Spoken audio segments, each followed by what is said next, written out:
For 6 months, Zoe Bennett brought breakfast to an old man every single morning. A peanut butter sandwich, a banana, coffee in a thermos.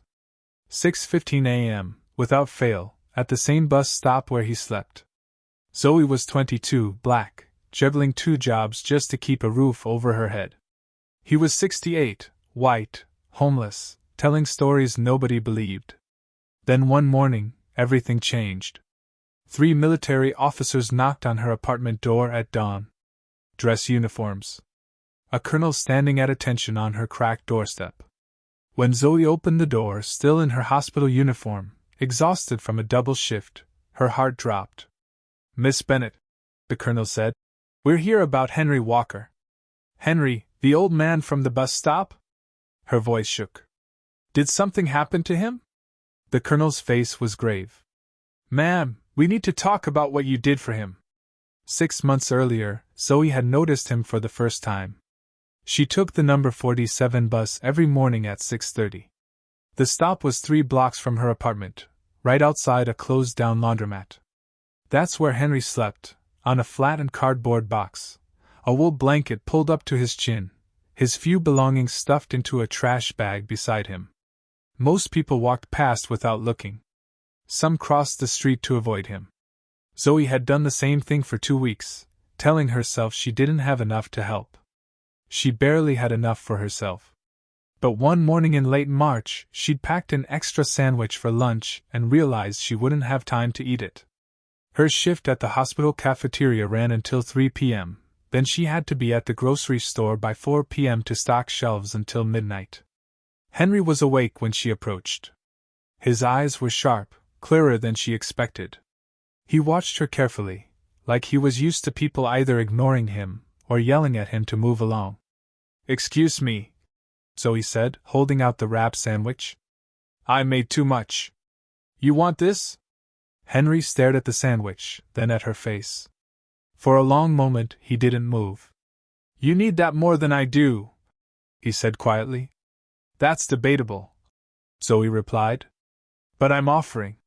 He took it with both hands like it was something precious. "Thank you, Miss Zoe." "Henry." He nodded once. She almost walked away then, almost went back to her routine of not seeing him, not getting involved. But something about the way he said thank you, with dignity, not desperation, made her pause. "Do you take your coffee black or with sugar?" she asked. His eyebrows lifted. "Black's fine." The next morning, she brought coffee in a thermos and a banana. The morning after that, another sandwich and an apple. By the end of the first week, it had become a routine she couldn't imagine breaking. 6:15 a.m. Every single day. Henry was always awake, always waiting at the same spot. They'd talk for 5, maybe 10 minutes before her bus came. He'd ask about her classes. She was taking nursing courses at the community college 2 nights a week when she could afford it. She'd ask about his day, and he'd tell her stories. Strange stories. "Back in my helicopter days," he'd say, staring past her at nothing, "we flew senators out to places that don't exist on maps. Or I worked for a 3-letter agency once. Can't tell you which one, but I can tell you those folks don't forget faces." Zoe figured he was confused. Maybe mentally ill, maybe just old and lonely, building himself a past that felt more important than sleeping on cardboard. She didn't correct him. She just listened. Zoe couldn't sleep that night. Her mind replayed the colonel's words. "We're here about Henry Walker. We need to talk about what you did for him." She got dressed before sunrise, took the usual bus, and arrived at the stop. Henry was already there, sitting on his cardboard bed, eyes squinting against the early light. "Morning, Zoe," he said softly, a hint of worry in his voice. "Morning, Henry. You look okay today." He nodded, but didn't say more. Something felt different. After handing him the breakfast, Zoe noticed a small envelope sticking out of his coat pocket. Beige, worn at the edges, sealed with an old-fashioned wax stamp. "Henry, what's this?" she asked, pointing. He hesitated. That's private. I won't peek." "Just, why are you carrying it every day?" He sighed. "It's a letter." Not mine, exactly. I'm supposed to deliver it someday. Zoe frowned. Something clicked in her mind. Military officers, mysterious letters.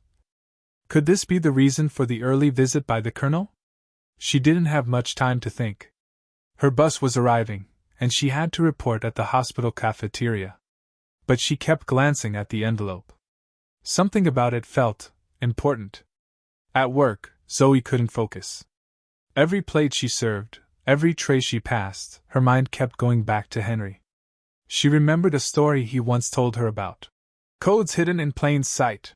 Finally, during her break, she pulled out her phone and texted her best friend, Mia. Mia, I think Henry is hiding something. Military involved. I don't know what to do. Mia replied almost instantly. Be careful. Don't touch anything. Could be serious. Zoe knew Mia was right, but curiosity gnawed at her.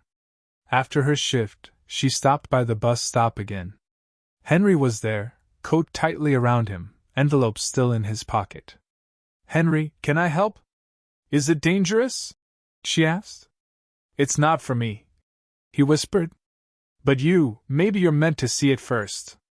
Zoe froze. The words felt heavy. Like a destiny she hadn't asked for. Then the colonel arrived again, walking slowly toward them. Zoe's heart raced.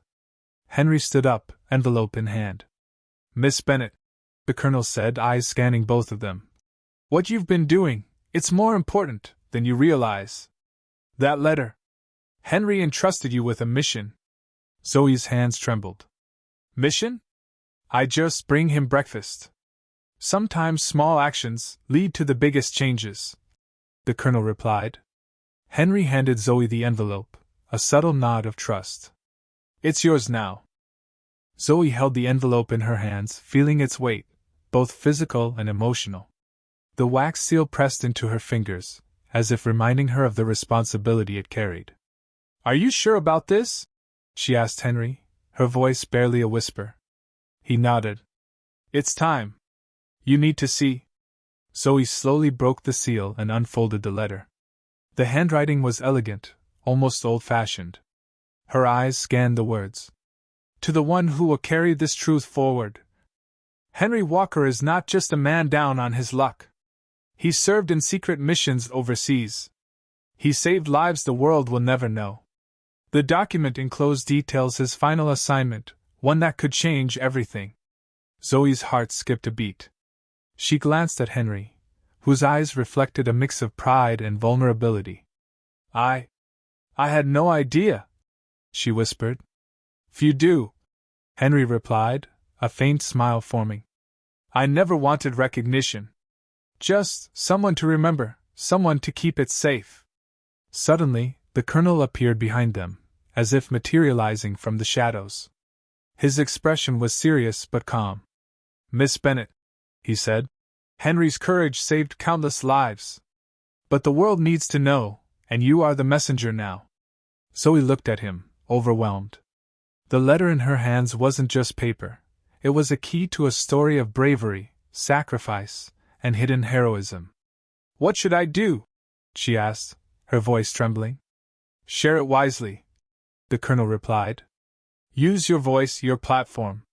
Let Henry's story inspire the world. For the first time, Zoe felt the weight of destiny. Her ordinary life as a hospital worker had intersected with an extraordinary secret. Henry placed a hand on her shoulder. Thank you for believing in me. Tears welled up in Zoe's eyes. She realized this wasn't just about delivering breakfast or doing her job. It was about truth, courage, and making a difference, even when the world wasn't watching.